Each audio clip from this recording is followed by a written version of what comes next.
अमोल अभंग ज्यांनी रचलाय, केवळ रचलाच नाही तर जो त्यांनी जगलाय, असे संत जगद्गुरु तुकोबाराय. सादर करते त्यांचा हा अभंग.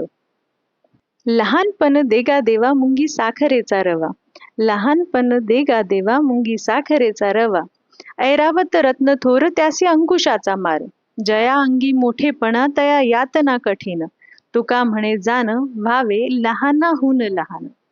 आपण बघा, मोठे झाल्यावर अनेक मोठे व्याप आपल्या मागे लागतात. सांसारिक गोष्टीमध्ये अनेक अडचणी आपल्या समोर येतात. त्यावेळी कळत नकळत आपण म्हणतो, देवा लहानपण देगा देवा. लहानपण म्हणजे संत तुकाराम महाराज इथे बालपण मागत आहेत का? तर नाही. इथे लहानपण म्हणजे विनम्र भाव, विनयशीलता. इथे संत तुकाराम महाराज शरीराचं नाही तर बुद्धीचं बालपण मागत आहेत. लहानपण देगा देवा मुंगी साखरेचा रवा. म्हणजे जशी मुंगी लहान असते ना, तर तिला साखरेचा कण देखील आनंदाने चाखायला मिळतो, त्याचा आनंद घ्यायला मिळतो. पण तो जसं माणसाचं ज्ञान वाढतो, तो मोठा होतो, तसा तसा तो माणूस अहंकारी होतो आणि स्वतःला फार मोठा समजायला लागतो.